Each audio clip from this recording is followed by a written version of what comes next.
బండి Ponnam diversion politics. కరీంనగర్లో Congress BJP war. రాముడు తల్లి చుట్టూరే రాజకీయం. గాల్లోకి లేస్తున్న కర్రలు కోడిగుడ్లు.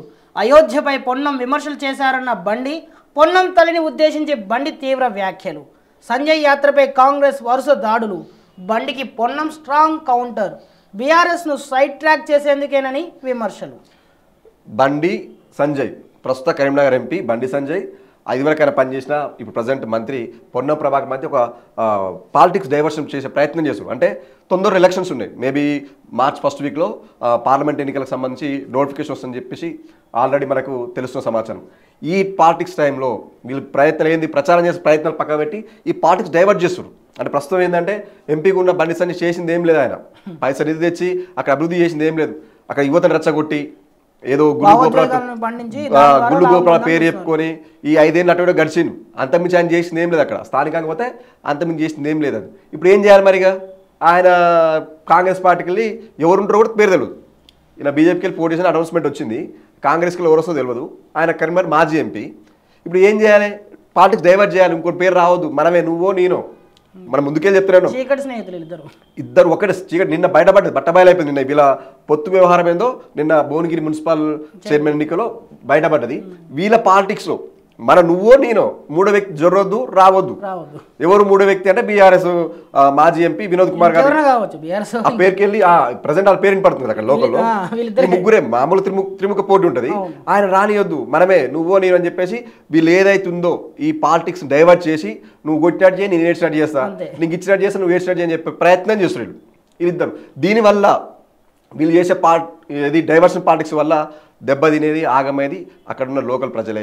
మీరు కర్రలతో రాళ్ళతో విసిరేస్తే ఏమైంది? మేమే కేసు అయితే గీన సల్లగానే ఉంటాడు, గీన ముద్దుగానే ఉంటాడు. ఎవరు ఆయన మంచిగా ఉంటాడు, ఏ మంచిగా ఉంటాడు. ఇది ఆగమైతే ఎవరు కేసులు పెట్టేది ఎవరి మీద? మన మీదే.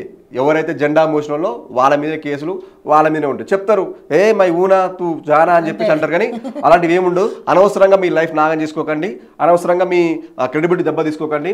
ఈ పాలిటిక్స్ డైవర్స్ని నమ్మకండి, ఈ పాలిటిక్స్ని నమ్మకండి, డైవర్షన్ చేసే పాలిటిక్స్ నమ్మకండి. 80% నమ్మి మోసపోకండి. మీకు నిజాయితీగా ఎవరైతే పనులు చేస్తారో, మన కాన్సెన్స్కి ఎవరైతే నిధులు తీసుకొస్తారో, మన గొంతుని పార్లమెంట్లో వినిపిస్తారో వాళ్ళని ఎన్నుకోండి. అంతే తప్ప ఈయన మీద ఆయన మీద హిందుత్వ పేరు చెప్పే ఈయన మీదనో ఏదో అధికారంలో ఉన్న మాదే అని చెప్పేసి ఆయన మీద చెప్పి ఓట్లేసి మోసపోకండి. ఎవరైతే నిజాయితీగా మన కోసం పనిచేస్తారో వాళ్ళకే ఓటేసే ప్రయత్నం చేయండి తప్ప ఇలాంటి చిల్లర రాజకీయాలు చేసే వాళ్ళని నమ్మకండి.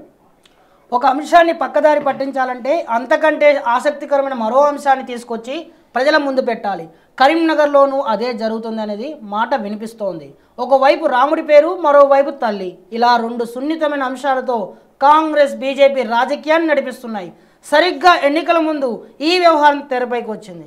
బండి సంజయ్, పొన్నం ప్రభాకర్ తగ్గేదేలే అంటున్నారు. దీంతో 3-4 రోజులుగా మీడియా ఫోకస్ అంతా వారిద్దరిపై మీదికే పోయింది. అంతే. ఇప్పుడు చెప్తే ఆల్రెడీ ఇలా రాముని పేరు తప్ప ఇంకో పేరు రాదు ఆయనకి. అయోధ్య రాముడు, గుజరాత్లో ఉన్న భద్రాద్రి పట్టించుకోరు. అయోధ్యలో ఉన్న రాముని పేరు చెప్తారు, ద్వారకా శ్రీకృష్ణుడు పట్టుకుంటారు. ఇప్పుడు ఇదే ఈ పేరు చెప్పే హిందుత్వ జెండాను పెట్టే ఆయన లాస్ట్ మనకు బీజేపీ రాష్ట్రపతిగా పనిచేసినప్పుడు కూడా అదే జెండా గదే పట్టుకొని హిందుత్వ పేరుతో చెప్పుకొని అట్లా బతికింది తప్ప ఆయన పెద్దగా చేసింది ఏం లేదు, ఒరుగు పెట్టింది ఏం లేదు. ఈ రాష్ట్రానికి మీరు ప్రధానమంత్రి ఎవరు? బీజేపీ ఆయన కదా. ఏం తీసుకొచ్చి చెప్పమంటే ఏం చెప్పరు. మీ కరీంనగర్కి ఏం తీసుకొచ్చి చెప్పమంటే అది చెప్పరు. ఎవరంటే జై శ్రీరామ్, అందరు జై శ్రీరామ్ అంటూలే, అందరు హిందువులే. అది ఒక్క పేరు చెప్పుకుంటారు. ఏమనంటే అది కాదన్నా, ఇది కాదన్నా, ఇలా శుక్రవారం అన్నా మాట్లాడతారు. అంతమించి ఏం చేస్తారంటే అంతే. ఆయన చేసేది ఏం లేదు, సున్నిత వ్యవహారం. అదే దేవుని పేరు చెప్పుకొస్తే ఏంటంటే హిందువులంతా ఏకమవుతారు, ముస్లింలు ఒక వ్యతిరేకంగా చేస్తారు. హిందువులంతా ఒకరు కావాలి, మనం గెలిపించుకోవాలి, హిందుత్వంతో సంబంధం అంటారు. హిందుత్వానికి మీ పార్టీస్కి ఏ సంబంధం రా నాయన? హిందుత్వానికి మీ పార్టీస్కి ఏ సంబంధం? ఏం లేదు కదా. హిందుత్వం అనేది ఎవరైనా ఉంటారు, పార్టీ అనేది అభిమానం. నీ పార్టీ ఉండొచ్చు, ఆ పార్టీ ఉండొచ్చు, ఎంఐఎంలో కూడా ఉంటారు. ఏ పార్టీకి ఏ సంబంధం? అలాంటిది ఏమి ఉండదు. జై శ్రీరామ్ అన్నోడే మన హిందువు, అట్లా వేసినోడే మనోడు, అట్లా వేసే ఓట్లు వేయాలి, నన్ను గెలిపియాలి. అంతమించి నువ్వు చేసేది ఏం లేదు. అంతమించి అడ్డంగా దొరికి నువ్వు కూడా. కానీ కరీంనగర్ పార్లమెంట్ నియోజకవర్గంలో రాజకీయాలు ఆసక్తికరంగా మారాయి. బండి సంజయ్, పొన్నం ప్రభాకర్ ఒకరిపై మరొకరు చేసుకున్న విమర్శలతో రాజకీయాలు వేడెక్కాయి.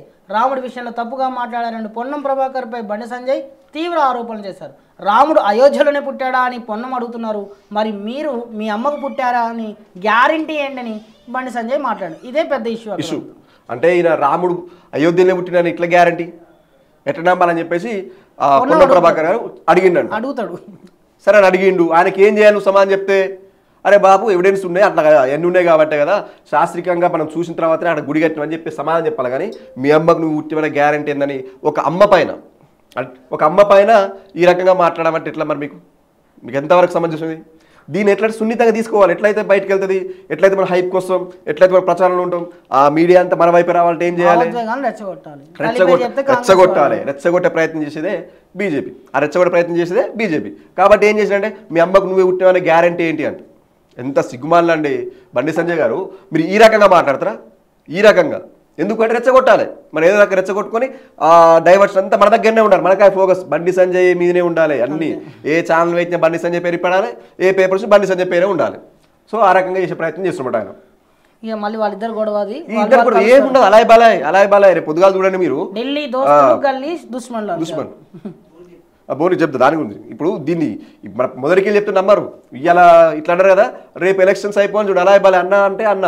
ఇక్కడ కేసులు పెట్టిన వాళ్ళు, ప్రజెంట్ కేసులు పెట్టిన వాళ్ళు, లిస్ట్ వేసిన వాళ్ళు లంగల ఫంగ్లు అయిపోతున్నారు. అది అక్కడ అయింది నిన్న. మీకు చెప్పాను కదా మొదటి నుంచి, ఈ కాంగ్రెస్ బీజేపీ రెండు ఒక్కటే.